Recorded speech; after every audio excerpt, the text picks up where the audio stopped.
If you're anything like me, you grew up reading stories about adventure. Tales of floating islands, daring escapes, and hidden treasures. These childhood heroes are there to inspire us, to show us that there's a world beyond our borders and infinite stories just waiting to be told.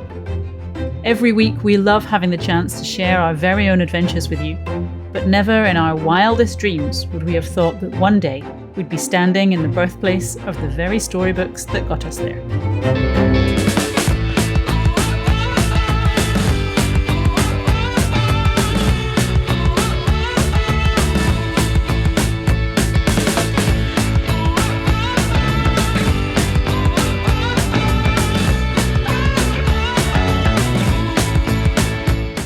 Some people call it Samoa. Some people call it Western Samoa. Some people even call it the real treasure island. And we're going to find out exactly why that is. Samoa is so much more built up than I was expecting.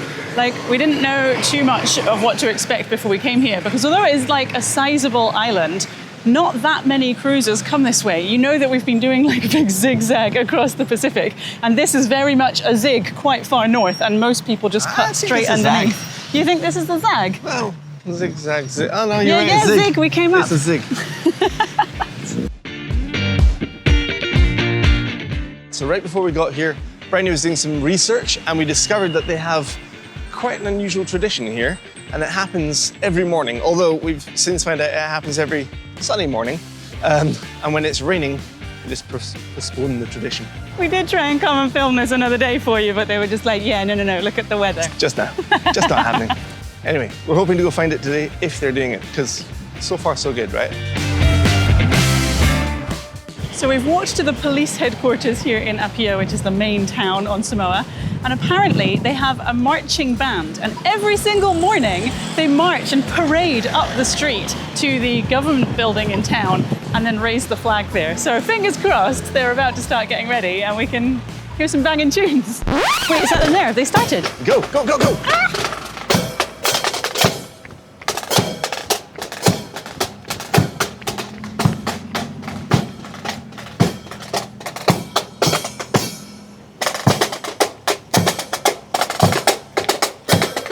I forgot to cross the road, and now Bryony's over there, and I'm stuck with all of this traffic.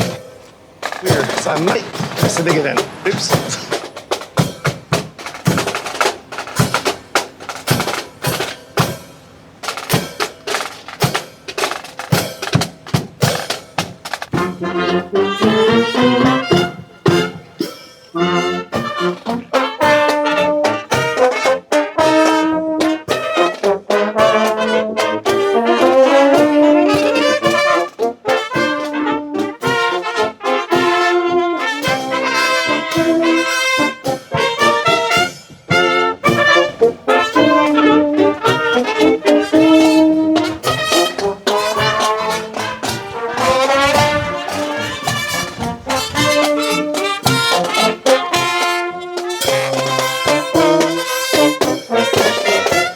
I'll give it to them. That last tune was a beat. That was pretty good. And they do the whole like drumsticks across their eyes and they finish and stuff. Very, very cool.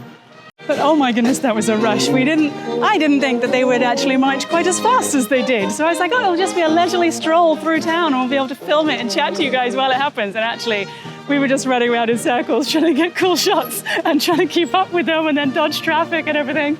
But we made it, and we saw the flag go up, and we had a lovely tune. We've officially taken part in tradition. We probably got in the way of tradition, actually. We did a little bit. One guy kind of had his eyes on me as they were marching dead towards me. He's allowed to do that. He's supposed to go dead that straight.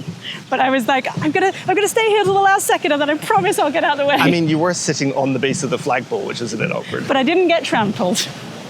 Right, that's the traditional part out of the way. It is now time for something I've been looking forward to for far too long. Several times in the past, I have referenced reading a really interesting book called Sailing the Southern Seas, or The Southern Seas. I forget the title of it, believe it or not. However, it was written by a Scottish guy called Robert Louis Stevenson, and it turns out he used to live here. Yeah, so in the 1800s, Robert Louis Stevenson moved from Scotland to Samoa for the lovely climate. He actually built a house here, moved his family over, and then died, and they've turned his house into a museum. So it is a little bit too far to walk. It's basically up a hill over here. So we're going to jump in a taxi and head up for some nice views and hopefully a little taste of home.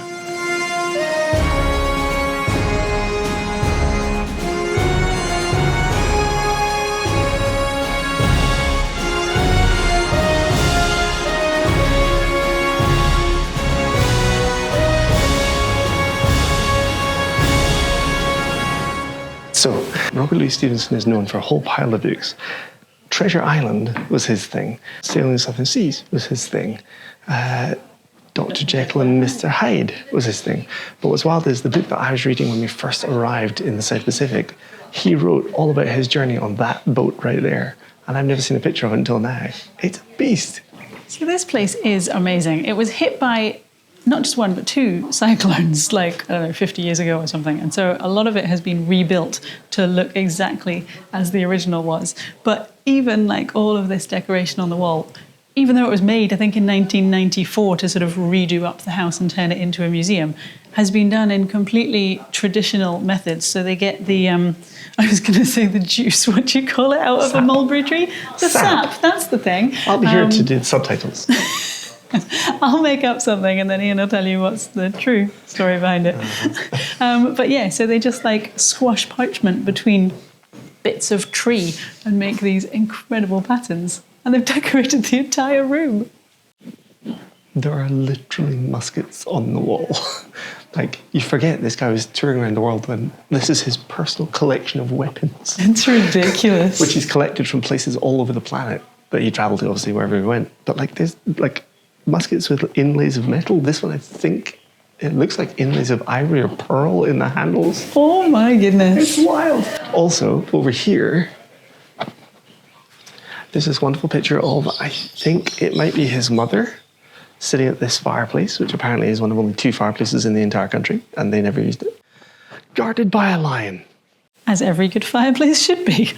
I think they built the fireplace because they arrived from Scotland and they were like, yes, houses are cold, you need a fireplace, and then built it and they were like, oh yeah, no, Samoa, tropics. Not really any need for that. Okay, so you are a world famous writer. You've written, I think by the time he came here, while he was here, he wrote another 30 books or something.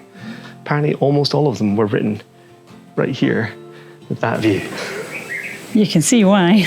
That's insane. I mean, come on. This is his bedroom. That's his desk. And over there's his bed. Yeah, Ian was saying downstairs that the fireplace was only one of 2 in the entire country of Samoa. This is the second one, it's just upstairs in his bedroom. Apparently they used it once and I guess they hadn't like built the chimney properly because the whole house just filled up with smoke and then they never did it again. There it is. So this was also his library. And behind this glass, we can't touch anything, but there is one in the South Seas, which is the book that I was reading when we first arrived. In that it talks about arriving in the Marquesas, meeting the cannibals, walking along the beach. We anchored in the same bay and went to the same beach. And I was reading at that moment about the cannibals and I just had to look up and I could visualize everything he was talking about. And then even going through the Tuamotus, he nearly crashed. They were sailing, or wrecked, I suppose. They were sailing their boat overnight into the Tuamotus and didn't realize they'd been going alongside a Tuamotu all night and the crashing waves were right next to them. All of that in just one of these books is wild. So they actually have 3 first editions of Treasure Island, Strange Case of Dr. Jekyll and Mr. Hyde and Kidnapped, which I think were donated by Queen Elizabeth II when this turned from the house into the museum and opened up in 1994. But first editions, and they're right here. Must be worth a fortune. Written in 1886. They're even telling us that whenever people come and do the tour, if they can't find a copy of his work in their language, whatever language it may be, they go home, they try and find it, and they add it to this library. So this is a library of all of his works in languages from around the world. The guy really did do an awful lot in his very short time on this planet. So he travelled here from Scotland with his mother, his wife, and her daughter and grandson from a previous marriage, and the whole family lived here. But they only lived here for like 4 years until he died. I think he was 44 when he died. Really, really young. This was his wife's bedroom right next to his. They have like her original clothes here, her white dresses, her dresser, her shoes. I mean, she was tiny, but it's so cool to see it. One more fun fact. This entire room is dark red, and we asked about that. And it turns out every single piece of wood used in this room is Californian redwood. It was shipped in. And it turns out the entire house is made out of materials that were shipped in from, I think, all the states, right? Across the US. No, I think Australia and New Zealand as well. That's right. Yeah. So literally every single piece of wood in this house has been brought in from another country.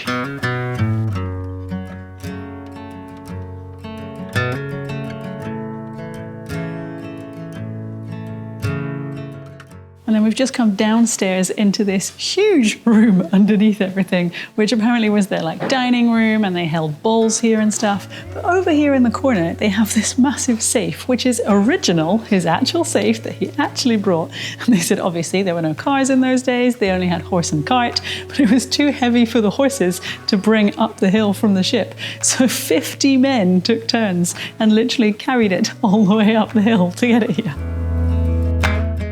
I mean, that is pretty impressive how much they've managed to kind of reclaim. The house itself went through various owners. After he died, it got sold on, I think, twice, maybe 3 times, became government buildings and all sorts. So the guys here have been working really hard to find and bring back as many authentic pieces of furniture or memorabilia as they can. And they've done an amazing job. The one thing that was never going to go anywhere, however, is his tomb. Yeah, when Robert Louis Stevenson died, they actually followed his wishes and buried him at the top of a hill right next to the house. So we're going to try and get up there, although you're in charge of the map. I have full confidence. I don't it's think just in here. That's not a path. It'll be fine. I can't see you anymore. Follow the sound of my voice.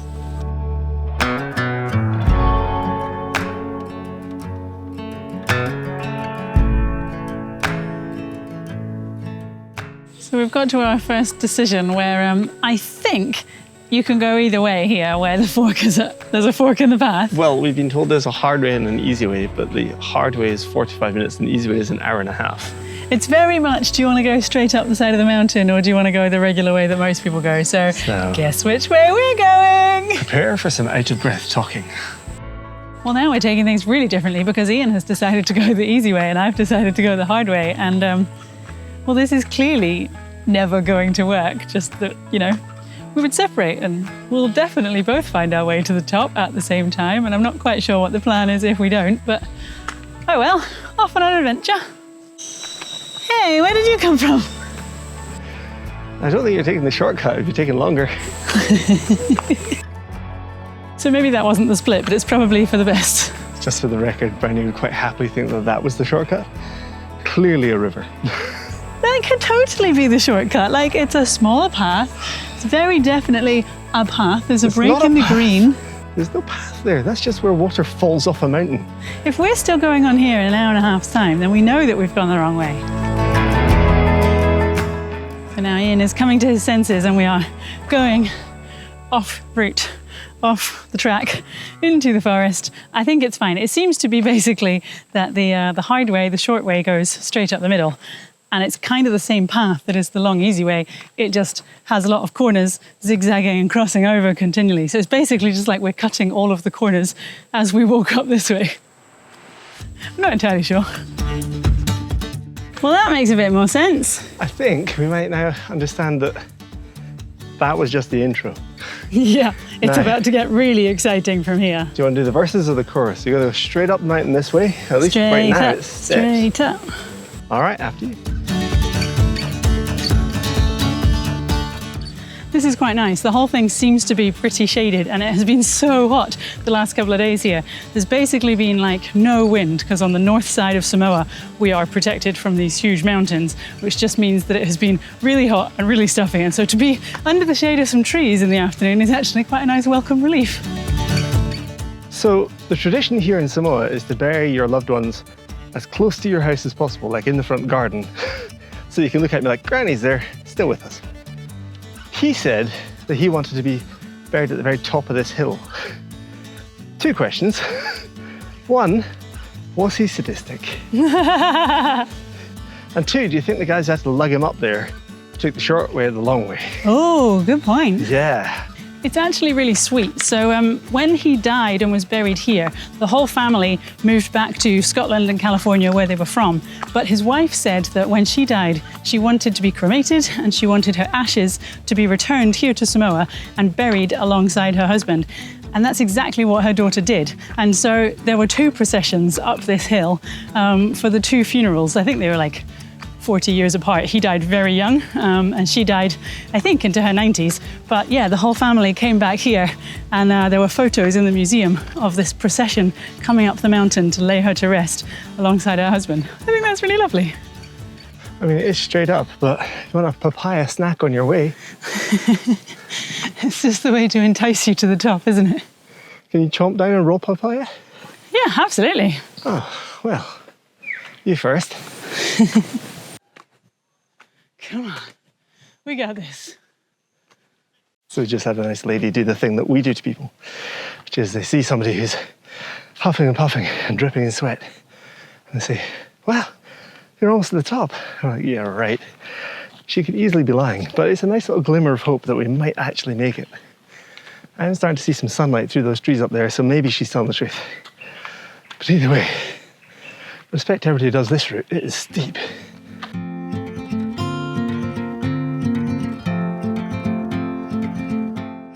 Made it. I'm telling you, it's some kind of sick joke. The guy died of tuberculosis and all sorts, but he did say he wanted to be buried in his boots because they were, I forget the phrasing in the poem that he wrote, but it was the same boots he had walked on this land. He wanted to be buried up here wearing them.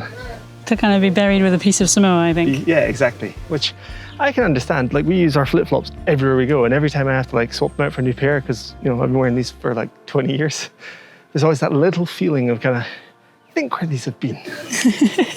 So right before he died, he wrote a poem called The Requiem, and there's now a plaque on the side of the tomb that has the poem kind of embossed onto it. And in the museum, they were saying every time they finish a tour and showing people around, they don't only just read the poem, they actually sing it to you. And this girl sang it so beautifully. We're just going to play it now, and then you can kind of enjoy the view from up here. It's been a really cool little day of exploring, huh? I think, what is it your mum calls it? A culture day. Yeah, you've got to do a culture day every time you go to a new country. So, you know, tick.